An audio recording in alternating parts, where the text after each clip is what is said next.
I knew the air was turning poisonous the second he cleared his throat, that fake little pause he used like he was about to drop some visionary truth, when in reality he was just clearing space to inflate his ego. "We control your career now," he said, smiling like a guy who just convinced himself that cutting off the head of the snake was the same thing as becoming the snake.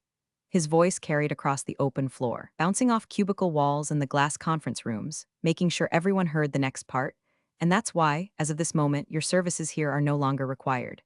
15 years of work, reduced to a public spectacle in 30 seconds flat.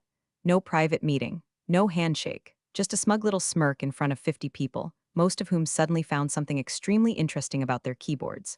My hands went cold, but my face stayed still. I could feel my jaw tighten, my pulse slow instead of spike. That's the thing they never understand. If I'm not shouting, it's not because I've given up, it's because I'm taking notes. He kept talking, tossing out cliches like they were confetti. "It's not personal. We're moving in a different direction. This is about the future of the company." I didn't bother to respond. Let him hear his own voice echo back at him. Maybe he'd mistake it for applause. I just nodded once, walked to my desk, and started packing my things into the same cardboard box they'd probably bought in bulk for moments like this. And right there, between a stack of sticky notes and a cracked stapler, I slid open the bottom drawer and saw it, my folder of old paperwork. 15 years of contracts, amendments, memos, some typed, some handwritten in the founder's slanted script. Most of it useless now, but buried in there. One page I remembered almost word for word. A page he'd never seen. I brushed the dust off like it was nothing, slipped it under a stack of files, and kept packing. It's funny, 97% of you listening to this right now aren't subscribed. I'm not saying you have to hit that button, but if you've ever wanted to see karma delivered with the precision of a laser-guided missile, this is your moment. It keeps the team going, and trust me, the payoff here is worth it. Across the room, a few people watched me quietly, eyes darting between me and the director like they were waiting for me to explode. I didn't. I tucked my coffee mug into the box, right next to the paperwork, and smiled, small, polite, the kind of smile that says you'll figure it out later. My badge hit the desk with a soft clink. He flinched at that, which almost made me laugh. "You're taking this awfully well," he said, leaning against someone's desk like he owned the whole floor.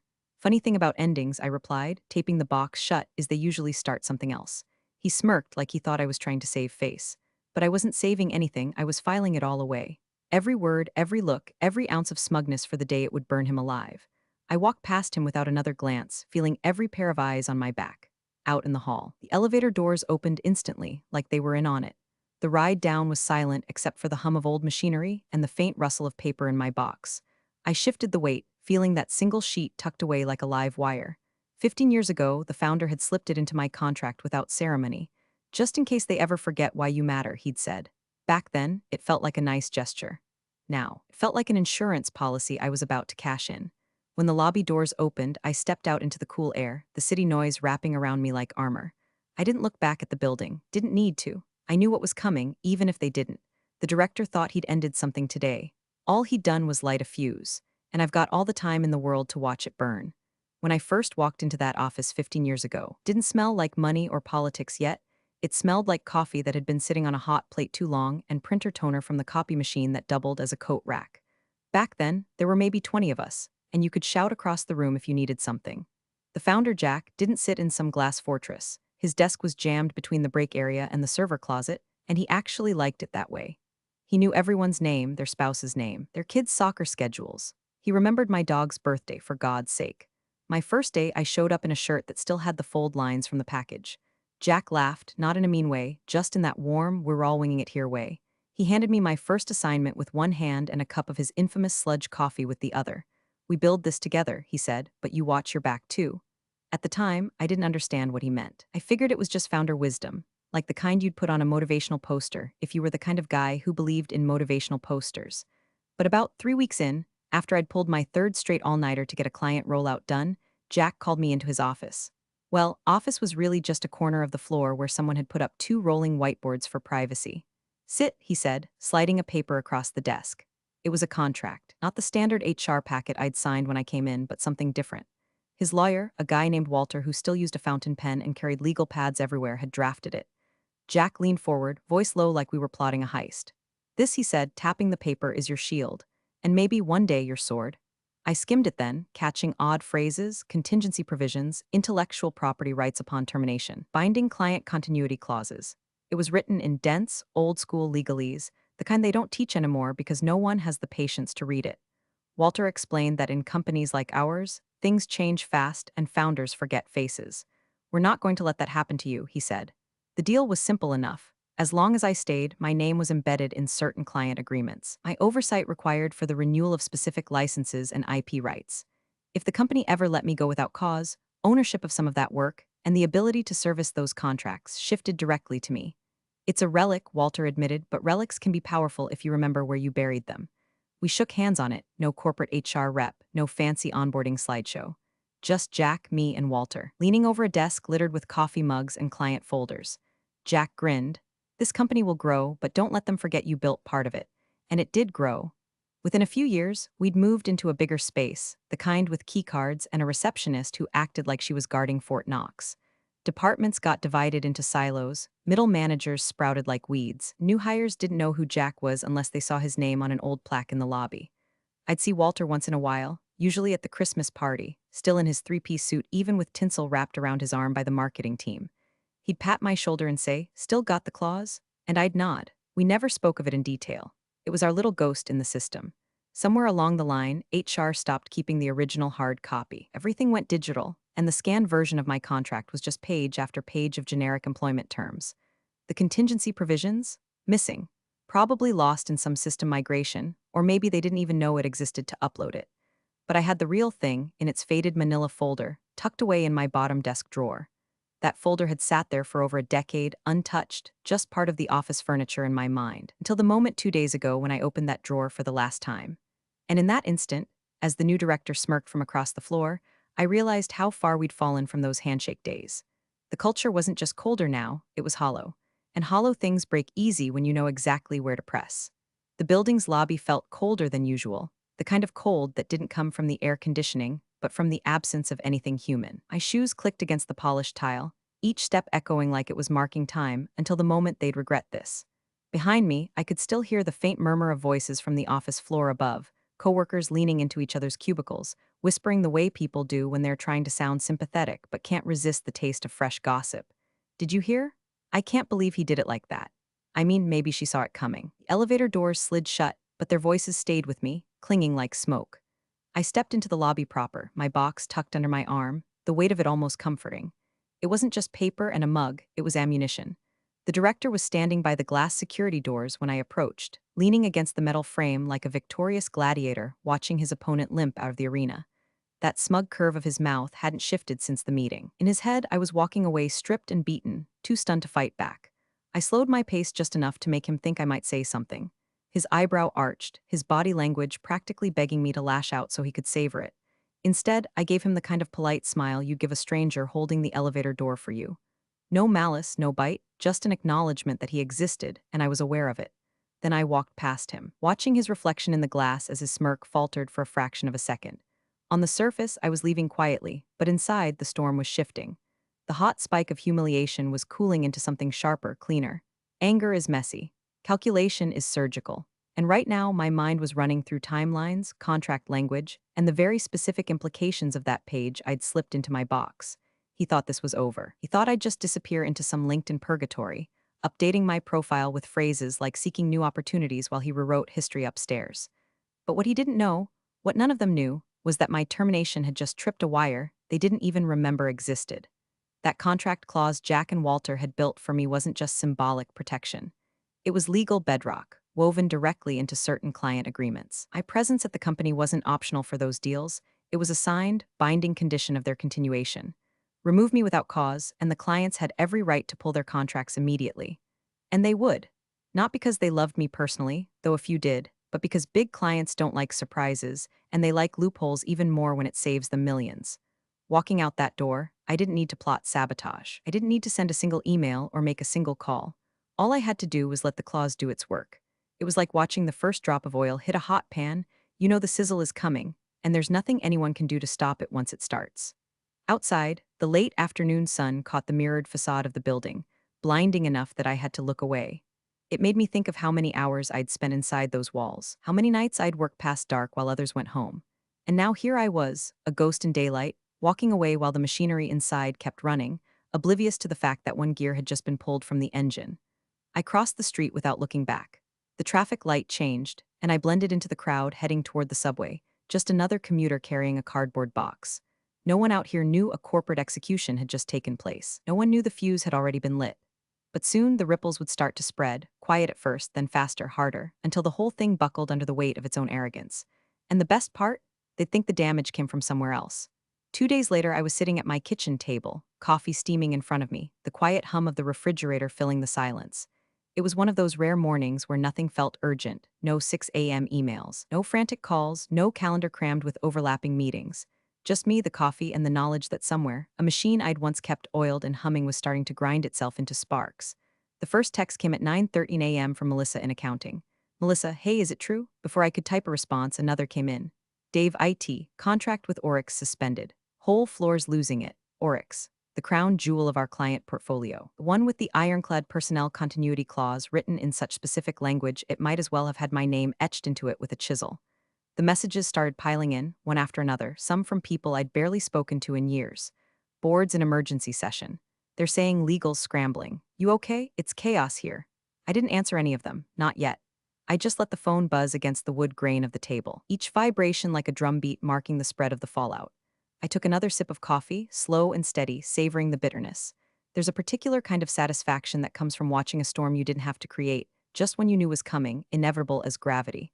Around 9:45, the tone of the buzzes shifted. The first call came from an unknown number. Decline. Then another, this one from the company's main line. Decline. Then a third. From the director himself. His name lit up the screen, all caps, like he thought shouting at me through caller ID might make me pick up. I let it ring until it went to voicemail.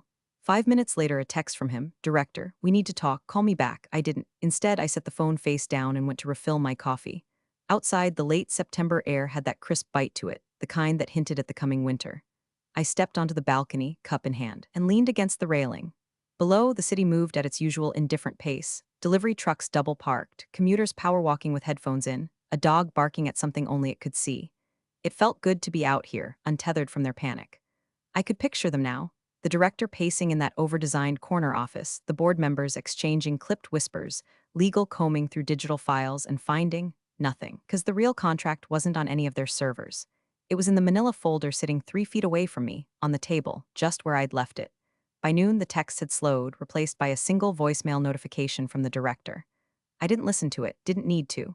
I already knew what it would be, a slurry of forced calm, empty reassurances, maybe even the beginning of an apology wrapped in corporate jargon. Patience, I reminded myself, is what wins games like this. You don't rush in to finish it when your opponent's still trying to figure out which way is up.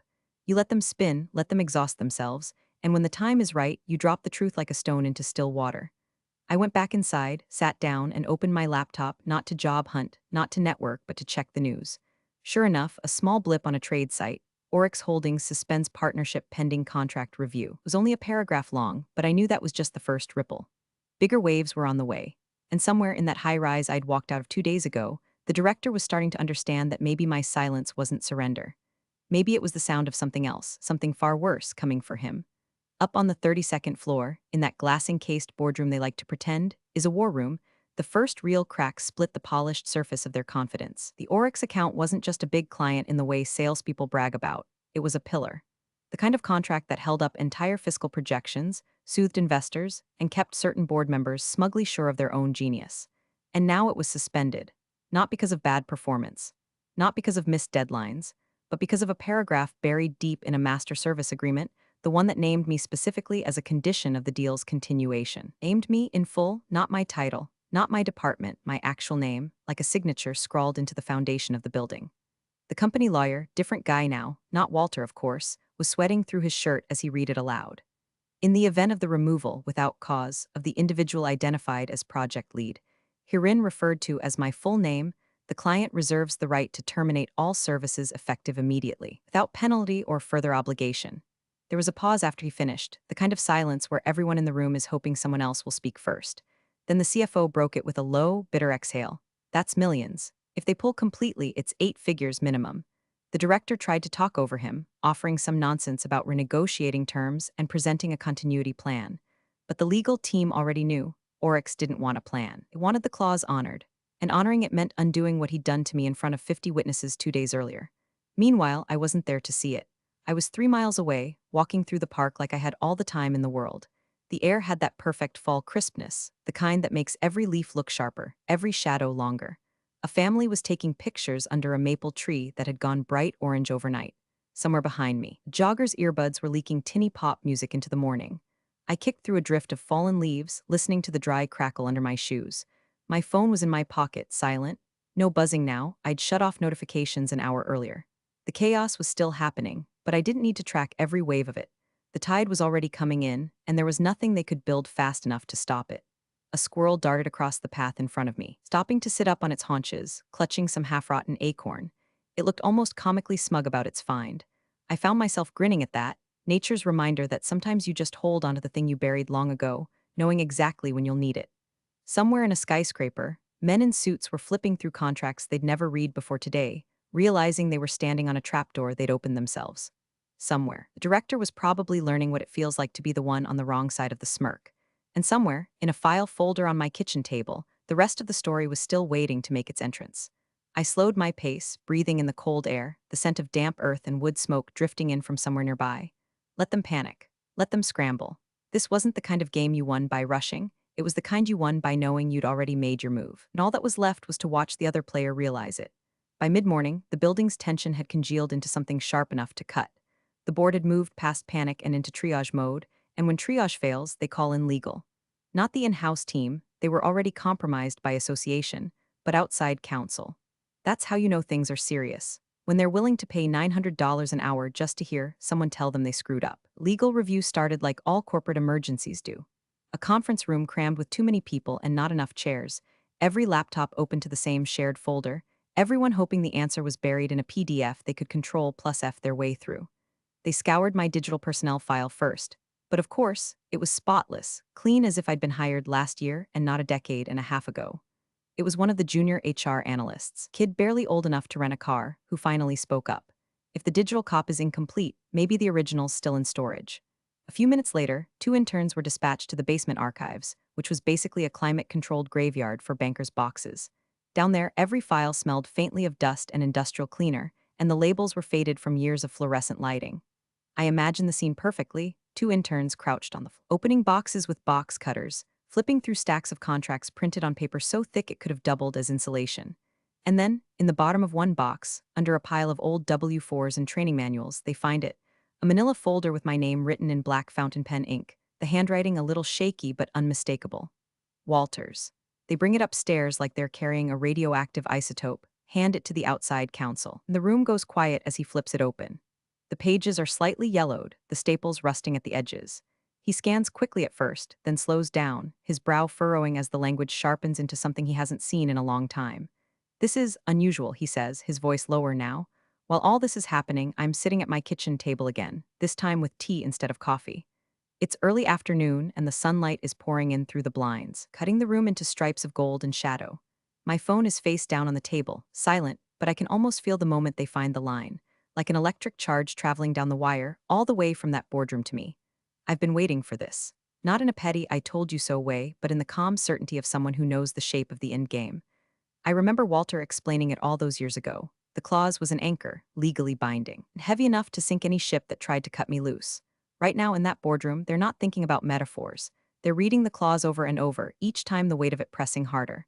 And the director, the one who'd smiled at me like he was tossing a bone to a stray dog, he's probably leaning forward, trying to pretend he understands the legalese, waiting for someone to explain it in words he can actually digest. They will. Soon. When they do, his face will change. The room will change. And I'll be here just sipping my tea, letting the anticipation stretch out, knowing the real hit hasn't even landed yet. The outside counsel cleared his throat, the sound small but heavy in the stillness of the boardroom. Every eye in the room was on him now, directors, executives, the HR head who'd signed my termination paperwork like she was stamping a parking ticket. The man adjusted his glasses, read the paragraph once more silently, then out loud, each word dragging the air tighter. The employee, my full name, shall be deemed the sole and perpetual license holder of the intellectual property, proprietary tools, and client-specific service authorizations developed under her direct oversight in the course of employment. In the event of termination without cause, such ownership shall immediately and irrevocably transfer to the employee, effective on the date of termination. The words hung there like smoke. A couple of the board members blinked, processing. The CFO's pen froze mid-tap. The director, suddenly pale, leaned forward in his chair. Wait, so she owns it now? The lawyer didn't look up from the page. She owns all of it. A slow, almost physical wave of realization passed across the table. Those tools weren't just internal software. Embedded in them were custom integrations for major clients, proprietary frameworks built under my oversight, and licensing agreements that allowed the company to operate certain products at all. It wasn't a vanity clause. It was leverage in black and white, signed, witnessed, and most importantly, still legally binding. One of the senior VPs tried to salvage the mood. Can't we challenge this, claim it's outdated? The lawyer finally looked up, and for the first time since he walked into the room, there was something sharp in his expression. You can challenge it, he said flatly, but you'll lose. The language is airtight. Whoever drafted this knew exactly what they were doing. Walter would have smiled at that. The director rubbed the back of his neck, glancing around like he was searching for someone to tell him this wasn't real. His voice cracked just slightly. What does that mean for our current client agreements? It means, the lawyer said, you no longer have the legal right to fulfill several of them. Without her consent, you cannot use the tools. Without the tools, you cannot deliver the contracted services. And without the services, your clients can and will terminate. The CFO swore under his breath. Someone else muttered something about breach penalties. The board chair leaned back, exhaling hard through her nose. The smell of panic was starting to rise in the room, even if no one would call it that out loud. While they sat there, recalculating losses and bargaining with reality, I was nowhere in sight. No dramatic entrance, no gloating phone call. Just absence, the kind that feels like a missing piece you can't replace because you never knew how much it mattered until it's gone. They would picture me, though, sitting somewhere calm, maybe reading a book or watching the rain. They'd wonder if I knew what was happening. I did, of course I did. I'd known from the moment I slipped that folder into my box and walked out under their glass and steel ceiling. I wasn't pulling strings now, I'd tied them years ago. All I had to do was leave, and gravity took care of the rest. The unraveling had begun, and it didn't need my hands on it anymore. The emergency meeting was called for 7 p.m.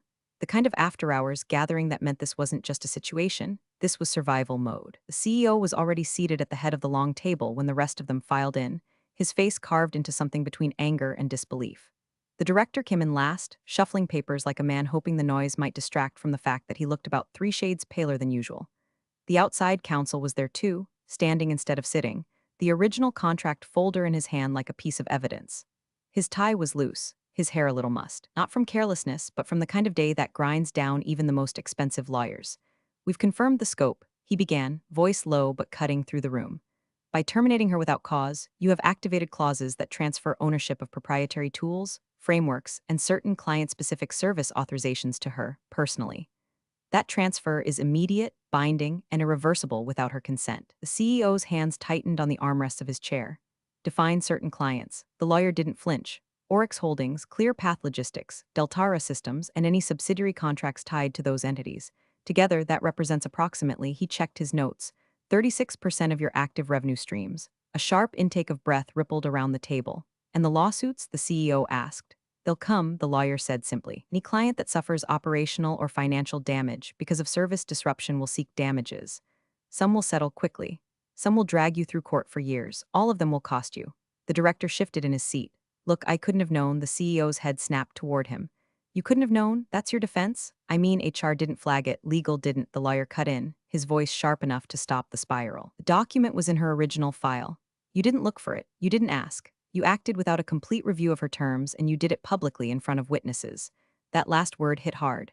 The board chair's gaze slid toward the director like she was measuring the exact depth of the hole he dug for himself. I was trying to assert control, he said, his voice smaller now. Set a precedent for the new structure? You set a precedent, all right. The CFO snapped. You told every employee in this company that leadership is reckless enough to fire people without reading their contracts. Good luck getting loyalty after this. The director's jaw tightened, but he didn't speak again. The lawyer went on, outlining the mechanics of the clause, the timelines for when the first client terminations would take effect, the penalties already accruing. Each detail landed like a hammer blow, driving home just how fast the bottom was falling out. The CEO didn't say a word until the lawyer finished. When he did, his voice was ice. We're not done talking about accountability here. But right now, the priority is figuring out if there's anything we can offer her to undo this. From where I sat, in my living room, wine glass in hand, listening to the faint hum of the city through my window, I could almost picture the director's expression. The realization that fixing this would mean coming back to me, hat in hand, begging for terms. And when they did, I'd be ready. Not to negotiate out of mercy, but to make sure they never forgot the cost of their arrogance. The boardroom was thick with the kind of silence that comes when everyone's just realized they've stepped off a cliff, and there's nothing to grab on the way down.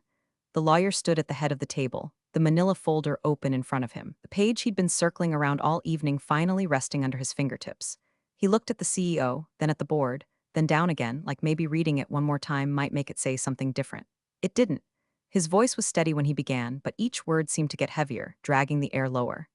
In the event of termination without cause, he reads slowly, all proprietary tools, intellectual property, and client-specific service authorizations developed under the oversight of my full name shall immediately and irrevocably transfer to her, effective the date of termination.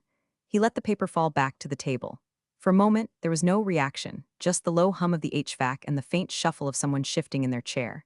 Then he said it, almost under his breath, but loud enough for the whole room to hear. "Oh my God, what have you done?" The CEO's gaze dropped to the table for half a second, then lifted again, his face carved into something cold, unreadable. You could almost see him mentally calculating the loss, the lawsuits, the investor calls. Across from him, the director was frozen in his chair, that smug, easy smirk from 2 days ago nowhere in sight. The color had drained completely from his face. "This isn't final, right?" he asked, his voice cracking just enough to betray him. "You can work around this?" The lawyer didn't answer immediately. He just closed the folder, the sound of the cardboard snapping shut hitting harder than any outburst could have. "You can try," he said, "but every hour that passes, more damage locks in. And he tapped the folder, has zero obligation to help you undo it." The CEO leaned back, his jaw tight, hands clasped in front of his mouth. He didn't look at the director, not yet. But when he finally did, it was the kind of look that ends careers in a single, unbroken stare. And me, I wasn't there to see it. I was on my balcony, legs stretched out, a quiet evening breeze carrying the faint scent of rain. My phone sat next to me, face down, silent. I didn't need the updates, I could feel the collapse from here. 15 years in that place, and I never once had to shout to be heard. Not then, and certainly not now. All I had to do was walk away and let their own arrogance burn them alive. Calm, clean, and final. The kind of ending you don't get to rewrite. Thanks for watching, you cubicle warriors. Hit that subscribe button. Unless you're my old boss, then you're on your own. Revenge of the coffee pot strikes again.